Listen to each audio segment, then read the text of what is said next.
ಮಾನ್ಸಿ 8 ವರ್ಷದ ಹುಡುಗಿ. ಅವಳಿಗೆ ತಾಯಿ ತಂದೆ ಇಲ್ಲ. ಅವಳು ತಮ್ಮ ಚಿಕ್ಕಮ್ಮ ಚಿಕ್ಕಪ್ಪನ ಜೊತೆ ಇರ್ತಿದ್ದಳು. ಮಾನ್ಸಿ, ಅರೆ ಓ ಮಾನ್ಸಿ, ಇಲ್ಲಿವರೆಗೆ ನೀ ಇನ್ನ ಕಸ ಹೊಡೆಯಲಾಗಿಲ್ಲ. ನೋಡು, ಮಳಿ ಬರ್ತಾ ಇದೆ, ಬವಣಿ ಮೇಲಿದ್ದ ಬಟ್ಟೆಲ್ಲ ತೆಗೆದುಕೊಂಡು ಬಾ. ಇವಾಗೇ ತರ್ತೀನಿ ಚಿಕ್ಕಮ್ಮ, ಮಳಿ ಬಡಲು ಹೆಚ್ಚಾಗ್ತಾ ಇದೆ. ಇವಾಗೇನ್ ಮಾಡ್ಲಿ? ಬೇಗ ಬೇಗವಾಗಿ ಬಟ್ಟೆಯನ್ನು ತೆಗಿತೀನಿ, ಇಲ್ಲಂದ್ರೆ ಚಿಕ್ಕಮ್ಮ ಹೊಡಿತಾಳೆ. ದೀಪಾ, ಇಕ್ಕ ನಿನ್ ಹಾಲು, ಅವು ಬಾದಾಮ್ ಹಾಲು, ಬಿಸಿ ಬಿಸಿ ಇದೆ, ಮಳೆಗಾಲ ಇದೆ, ಕುಡಿ. ಚಿಕ್ಕಮ್ಮ, ಬಟ್ಟೆ ತೆಗೆದು ಇಟ್ಟಿದ್ದೀನಿ, ನನ್ಗೆ ಹಸಿವಾಗಿದೆ, ಏನಾದ್ರೂ ತಿನ್ಲೆ? ಮೊದಲು ಮಾರ್ಕೆಟಿಗೆ ಹೋಗಿ ವಸ್ತುಗಳನ್ನ ಅಂಗಡಿಯಿಂದ ತೆಗೆದುಕೊಂಡು ಬಾ, ನಂತರ ಏನಾದ್ರೂ ತಿನ್ನು. ಚಿಕ್ಕಮ್ಮ, ಮಳೆ ಹೆಚ್ಚಾಗ್ತಾ ಇದೆ, ನಂತರ ಹೋಗ್ತೀನಿ. ನೀ ಹೆದರ್ಕೊಂಬಷ್ಟು ಹೆಚ್ಚು ಮಳೆ ಏನೂ ಇಲ್ಲ, ಸುಮ್ಮನೆ ಹೋಗಿ ಸಾಮಾನ್ ತೆಗೆದುಕೊಂಡ್ ಬಾ. ಮಾನ್ಸಿ ಜೋರ್ ಮಳೆಯಲ್ಲಿ ಸಾಮಾನ್ ತರಲು ಹೋಗ್ತಾಳೆ. ಆಗ್ಲಿ ಅಲ್ಲೇ ಸಿಗಿಬೀಳ್ತಾಳೆ. ಇದೇನು ಪೂರ್ತಿ ಸಕ್ರಿಯೆಲ್ಲ ಮಳೆಯಲ್ಲಿ ಚೆಲ್ಲಿದಿ, ಇವಾಗ ನೀ ನನ್ನ ಕೈಯಲ್ಲಿ ಉಳಿಯೋದಿಲ್ಲ. ಸುಧಾ ಮಾನ್ಸಿನ ಹೊಡಿತಾ ಇರ್ತಾಳೆ. ಕುಡ್ಡಾಗಿದ್ದೀದ, ಮಳೆಯಲ್ಲಿ ಸಕ್ರಿ ಚೆಲ್ಲುತ್ತಾ ಇದೆ ಅಂತ ಕಾಣ್ಲಿಲ್ಲ, ನಿನ್ಗೆ ತಿನ್ಲಿಕ್ಕೇನು ಸಿಗಲ್ಲ, ಹೀಗೆ ಇರು. ಅರೆ ಅರೆ ಸುಧಾ, ಇಷ್ಟೇ ಹೊಡಿತಿದ್ದೀಯ? ಹುಚ್ಚು ಹಿಡಿದಿದೆ ನನಗೆ. ಬಿಡು ಇವಳನ್ನು, ಇವಳು ಚೆಲ್ಲಿರೋದು ಸಕ್ಕರೆನೇ ಅಲ್ವಾ, ಅದನ್ನೇನ್ ಮತ್ತೆ ತರಬಹುದು. ನೀ ಸುಮ್ಮನಿರು, ಹಣ ಗಿಡದಿಂದ ಬರ್ತಾ ಇಲ್ಲ. ಇವಳ ವಸ್ತುಗಳನ್ನ ಹಾಡ್ ಮಾಡ್ಲಿಕ್ಕೆ ಮಳೆಯಲ್ಲೇ ಇರು, ಇದೇ ನಿನ್ಗೆ ಶಿಕ್ಷಾ. ಸುಧಾ ಮಾನ್ಸಿನ ಹೊರಗೆ ಮಳೆಯಲ್ಲಿ ತೊಯ್ತಾ ಇರು ಅಂತ ಹೇಳ್ತಾಳೆ. ತುಂಬಾ ತುಂಬಾ ತಣ್ಣಗ ಇದೆ ಚಿಕ್ಕಮ್ಮ, ನನ್ನ ಒಳಕ್ಕೆ ಬರಗೂಡ್ಸ್ರಿ.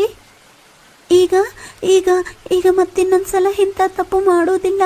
ಇದೆ ಸುಧಾ, ಒಳಗೆ ಬರಲು ಬಿಡು, ಇನ್ನೊಂದ್ಸರ್ತಿ ಹಾಗೆ ಮಾಡುವುದಿಲ್ಲ. ಒಂದ್ ಕೆಲ್ಸ ಮಾಡು, ನೀ ಅವಳನ್ನ ತೆಗೆದುಕೊಂಡು ಒಳಕ್ಕೆ ಬಾ, ನಾ ಗೀತನ ಕರ್ಕೊಂಡು ತವ್ರಮನೆ ಹೋಗ್ತೀನಿ. ಕಿಶೋರ್ ಸುಮ್ಮನೆ ರೂಮ್ನಲ್ಲಿ ಹೋದನು. ಸುಮಾರು 1 ತಾಸು ನಂತರ, ದೀಪಾ, ಮಾನ್ಸಿನ ಒಳಗಡೆ ಬಂದು ಭಾಂಡೆ ತಿಕ್ಕಬೇಕಂತ ಹೇಳು. ಭಾಂಡೆ ಇಲ್ಲ, ಹಾಗೆ ಇದ್ದಾವೆ. ಮಾನ್ಸಿ, ಅಮ್ಮ ಒಳಗಡೆ ಬಂದು ಭಾಂಡೆ ತಿಕ್ಕಬೇಕಂತ ಹೇಳಿದ್ದಳು. ತೊಯ್ದದ್ದು ಬಟ್ಟೆಗಳಿಂದ ಮಾನ್ಸಿ ಭಾಂಡೆ ತಿಕ್ಕುತ್ತಿದ್ದಳು. ಹಸಿವಿ ನೇಡಿಕಿಲಿಂದ ಮನೆ ಕೆಲಸ ಎಲ್ಲಾ ಮಾಡ್ತಿದ್ದಳು. ಸುಧಾ ಮಾನ್ಸಿನ ತುಂಬಾ ಸತಾಸ್ತಾ ಇದ್ದಳು. ಒಂದು ದಿನ, ಹಾ ಅಣ್ಣ, ನನ್ ಗಂಡ ಕೆಲ್ಸದ ಮೇಲೆ ಹೊರಗಡೆ ಹೋಗ್ತಾ ಇದ್ದಾನೆ, ಬೇಗವಾಗಿ ಕೆಲ್ಸ ಆಗ್ಬೇಕು. ಸರಿ, ನಾನು ಸಮಯಕ್ಕೆ ಬರುತ್ತೇನೆ. ಕಿಶೋರ್ ಏನೋ ಕೆಲ್ಸದಿಂದ ನಗರ ಬಿಟ್ಟು ಹೊರಗಡೆ ಹೋಗ್ತಾನೆ. ಮಗು ಮಾನ್ಸಿ, ಬಜಾರಿಂದ ನಿನ್ಗೆ ಹೊಸ ಚಪ್ಲಿಸ್ಕೊಡ್ತೀನಿ. ಹಾಳಾದ ಚಪ್ಲಿಯಿಂದ ಓಡಾಡ್ತಾ ಇದ್ದಿ. ಚಿಕ್ಕಮ್ಮ, ನನ್ ಸಲುವಾಗಿ ಹೊಸ ಚಪ್ಲಿಯಾ? ಸರಿ, ಬರುತ್ತೀನಿ. ಸುಧಾ ಗೀತಾ ಮತ್ತು ಮಾನ್ಸಿನ್ ಜೊತೆ ಬಾಜಾರ್ ಹೋಗ್ತಾಳೆ. ಮಾನ್ಸಿ, ನೀ ಇಲ್ಲೇ ಕೂತ್ಕೊಂಡು ಚಪ್ಲಿ ನೋಡು. ಅಣ್ಣವ್ರೆ, ಸ್ವಲ್ಪ ಚಪ್ಲಿ ತೋರ್ಸ್ರಿ. ಮಾನ್ಸಿ, ನಾ ಹೋಗಿ ಪಕ್ಕದ ಅಂಗಡಿಲಿಂದ ಗೀತಗ ವಾಟರ್ ಬಾಟಿಲ್ ಇಸ್ಕೊಡ್ತೀನಿ. ಸುಧಾ ಮಾನ್ಸಿನ ಚಪ್ಲಿದು ಅಂಗಡಿಯಲ್ಲಿ ಬಿಟ್ಟು ಹೋಗ್ತಾಳೆ. ದುಕಾನ್ದಾರ್ ಬೇರೆ ಕಸ್ಟಮರ್ಸ್ ಜೊತೆ ಬ್ಯುಸಿ ಆಗಿರುವಾಗ, ಅರೆ ಮಗು, ನಿನ್ನ ಹೆಸರು ಮಾನಸಿ ಅಲ್ವಾ? ನಿನ್ನ ಚಿಕ್ಕಮ್ಮ ನನಗೆ ಕಳುಹಿಸಿದ್ದಾಳೆ. ಅವರಿಬ್ಬರು ಮನೆಗೆ ಹೋಗಿದ್ದಾರೆ, ಅದಕ್ಕೆ ನಿನ್ನನ್ನು ಮನೆಗೆ ಕರೆತರಲು ನನ್ನನ್ನು ಹೇಳಿದ್ದಾರೆ. ಬಾ ಮಗು, ನಿನ್ನಗೆ ಮನೆ ತನಕ ಬಿಡುತ್ತೇನೆ. ಅಂಕಲ್, ಇದಂತೂ ನಮ್ಮ ಮನೆ ಹಾದೆ ಅಲ್ಲ, ನೀವು ನನ್ನ ಎಲ್ಲಿ ಕರ್ಕೊಂಡು ಹೋಗ್ತಾ ಇದ್ದೀರಾ? ಈ ರಸ್ತೆಯು ಕೂಡ ಮನೆಗೆ ಹೋಗುತ್ತದೆ, ಎಲ್ಲಿ ಒಯ್ಯುತ್ತಿದ್ದೇನೋ ಅಲ್ಲಿ ಸುಮ್ಮನೆ ಬಾ. ಮಾನ್ಸಿ ವ್ಯಕ್ತಿನ ಕೈ ಕಚ್ಚಿ ಕೈ ಬಿಡಿಸ್ಕೊಂಡು ಅಲ್ಲಿಂದ ಓಡೋಗ್ತಾಳೆ. ಏ ನಿಲ್ಲು ನಿಲ್ಲು, ಏ ಎಲ್ಲ ಓಡೋಗ್ತಿದ್ದೀಯಾ? ವ್ಯಕ್ತಿ ಮಾನ್ಸಿನ ಹಿಂದಲೇ ಹೋಗ್ತಾನೆ. ಮಾನ್ಸಿ ಅಳಿಯುತ್ತಾ ವೇಗವಾಗಿ ಓಡ್ತಾಳೆ.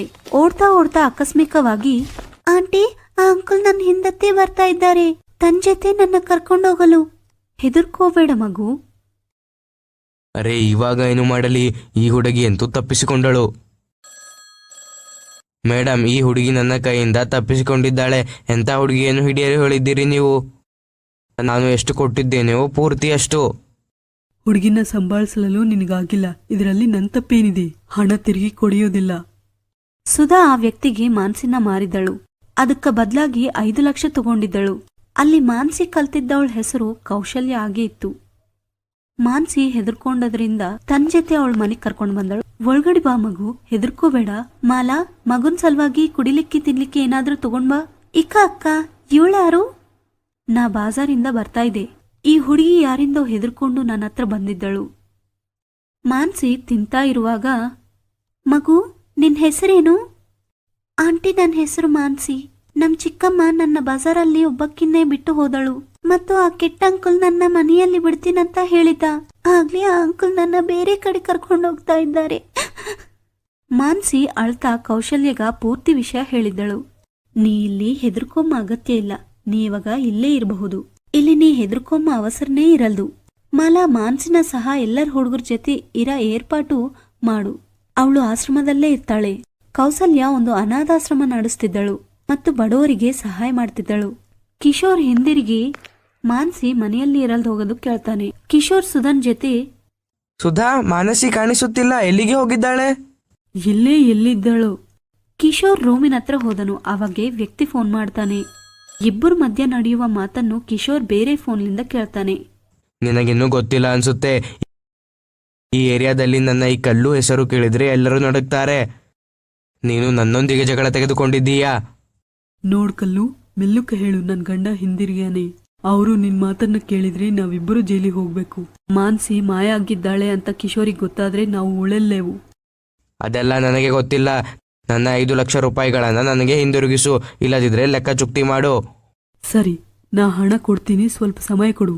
ಅವಳು ಫೋನ್ ಇಟ್ಟು ಬಿಡ್ತಾಳೆ. ಆವಾಗ ಏನು ನೀನು ಮಾನ್ಸಿಯನ್ನು ಗುಂಡ ಕೈಗೆ ಮಾರಿದ್ದೀಯಾ? ಸುಧಾ, ನೀನು ಎಷ್ಟು ಕೆಟ್ಟ ಕೆಲಸ ಮಾಡಿದ್ದೀಯಾ? ಪಾಪ ತಂದೆ ತಾಯಿ ಯಾರೂ ಇಲ್ಲದ ಮಗುವನ್ನು ಮಾರಿದ್ದೀಯಾ? ಸುಧಾ, ನೀನು ಮಹಿಳೆ ಮತ್ತು ತಾಯಿ ಎಂದು ಕರೆಸಿಕೊಳ್ಳಲು ಯಾವ ಹಕ್ಕನ್ನು ಹೊಂದಿಲ್ಲ. ಎಲ್ಲಿರುತ್ತಾನೆ ಆ ಗುಂಡ? ಹೇಳು ಆ ದರೋಡೆಕೋರನ ಬಗ್ಗೆ. ನನ್ನ ಜೊತೆ ಬಾ. ಕಿಶೋರ್ ಸುಧನ್ನ ಹೊಡಿತಾನೆ ಮತ್ತು ಗುಂಡನ್ ಮನೆಗೆ ಹೋಗ್ತಾನೆ.